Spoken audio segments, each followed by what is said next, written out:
Hello friends, આપણે YouTube channel game changing સાયકોલોજીમાં આપ સૌનું હાર્દિક સ્વાગત છે.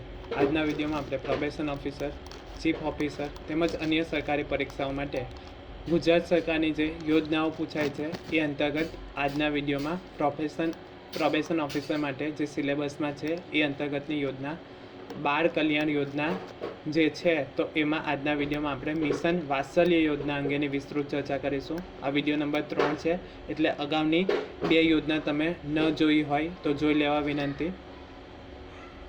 તો મિશન વાત્સલ્ય યોજના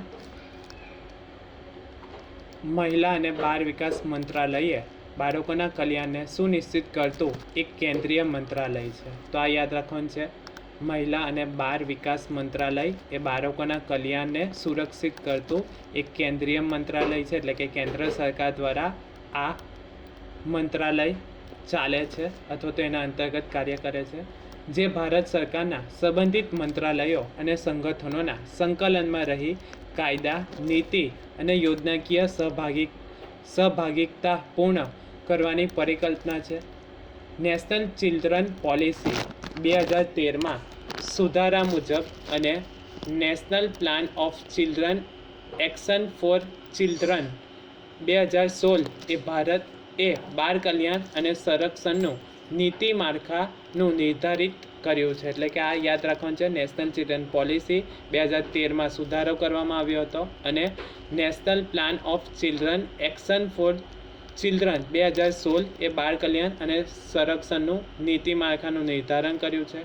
ભારતની સંસદે બાળકોના સર્વશ્રેષ્ઠ હિતોને ધ્યાનમાં લઈને જુવેનાઇલ જસ્ટિસ એટલે કે care and protection of children act 2015, તો આ યાદ રાખવાનું છે. Juvenile justice care and protection of children act ક્યારે લાગુ થયો હતો? તો 2015માં. Protection of children from sexual abuse એટલે કે પોસ્કો, તો પોસ્કોનું નામ યાદ રાખવાનું છે. Protection of children from sexual abuse, તો પોસ્કો એક્ટ 2012માં લાગુ થયો હતો. Commission for protection of child right act 2005 અને prohibition of child marriage act 2006 અને રાઇટ ટુ એજ્યુકેશન એક્ટ 2009 જેવા સીમાચિહ્ન કાયદાઓ પસાર કર્યા છે. તો આ બધા યાદ રાખવાનું છે. Protection of children from sexual abuse એટલે કે પોસ્કો એક્ટ 2012માં લાગુ થયો હતો. Commission for protection of child rights act 2005, prohibition of child marriage act 2006 અને right to education act 2009. Right to education RTE ઘણી બધી વખત પૂછાયેલો છે. 2009માં લાગુ થયો હતો.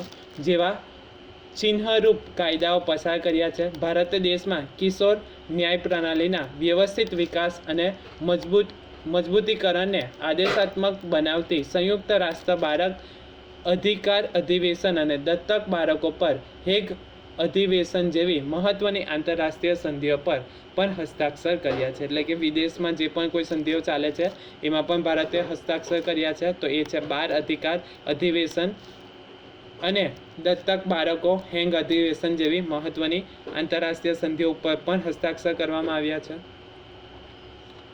મિશન વાત્સલ્ય એ ઉન્નત વિકાસના લક્ષ્ય સાથે સંરેખિત વિકાસ અને બાળ સુરક્ષાની અગ્રતાઓ હાંસલ કરવાનો દિશા નિર્દેશ કરે છે.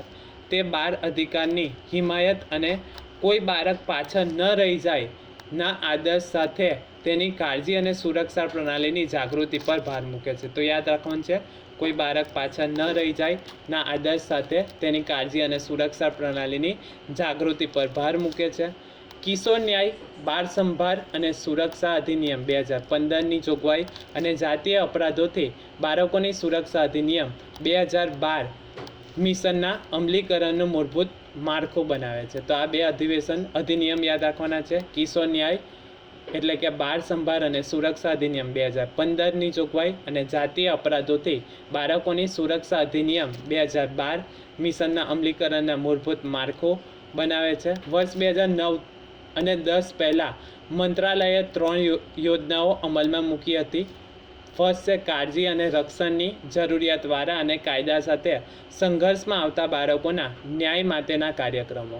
ત્યારબાદ છે CISS children in street situation બાળકો અંગેનો કાર્યક્રમ અને બાળગૃહ એટલે કે સુરક્ષા શિશુ ઘર માટેના સહાયની યોજનાઓ, આ 3 કાર્યક્રમ અથવા તો યોજનાઓ અમલમાં લાવી હતી. આ ત્રણેય યોજનાઓ સંકલિત બાળ સુરક્ષા યોજના ICPS તરીકે ઓળખાતી એક કેન્દ્રીય પ્રાયોજિત યોજનામાં સમાવવામાં આવી હતી અને 2009થી 2010થી ICPS યોજનાનો અમલ મંત્રાલય કરતું હતું. ત્યારબાદ 2017માં આ યોજનાનું નામ બદલીને બાળ સુરક્ષા સેવા યોજના રાખવામાં આવી હતી. તો અહીંથી પ્રશ્ન પૂછાઈ શકે, પહેલાં યોજનાનું નામ શું હતું? તો ICPS યોજના તરીકે ઓળખાતી હતી, જે કેન્દ્ર દ્વારા હેન્ડલ કરવામાં આવતી હતી. 2017માં આ યોજનાનું નામ બદલીને બાળ સુરક્ષા સેવા યોજના રાખવામાં આવ્યું હતું. હવે CPS યોજના 2021-22થી મિશન વાત્સલ્ય યોજના ચલાવવામાં આવી રહી છે. તો આ યાદ રાખવાનું છે, CPS યોજનાથી વર્ષ 2021-22થી મિશન વાત્સલ્ય યોજના હેઠળ ચલાવવામાં આવે છે. તો CPSનું full form child protection society થાય છે. તો આ યાદ રાખવાનું છે. કોઈ બાળક પાછળ ન રહી જાય એ માટેની સુરક્ષા માટેની પ્રણાલી ઉપર ભાર મૂકવામાં આવ્યો હતો. કિશોર ન્યાય એટલે કે બાળ સંભાળ અને સુરક્ષા અધિનિયમ 2015ની જોગવાઈમાં અને જાતીય અપરાધોથી બાળકોની સુરક્ષા અધિનિયમ 2012 મિશન અમલીકરણમાં મૂકવામાં આવ્યું હતું. અને જે યોજના હતી એ સંકલિત બાળ સુરક્ષા યોજના ICPS તરીકે ઓળખાતી હતી. 2009-10થી ICPS યોજનાનો અમલ મંત્રાલય કરતો હતો. ત્યારબાદ 2017માં આ યોજનાનું નામ બદલીને બાળ સુરક્ષા સેવાઓ નામ રાખવામાં આવ્યું હતું. જ્યારે CPS યોજના 2021-22થી મિશન વાત્સલ્ય યોજના તરીકે ઓળખવામાં આવે છે. તો CPSનું full form child protection society છે. તો આટલું યાદ રાખવાનું છે મિશન વાત્સલ્ય યોજના અંતર્ગત. આશા રાખું છું કે તમને આ વિડીયોમાં સમજ પડી ગયા હશે, અને જો તમને આ વિડીયો પસંદ પડ્યો હોય તો વધુમાં વધુ લાઇક કરો, શેર કરો અને અમારી ચેનલને સબસ્ક્રાઈબ કરો. Thank you.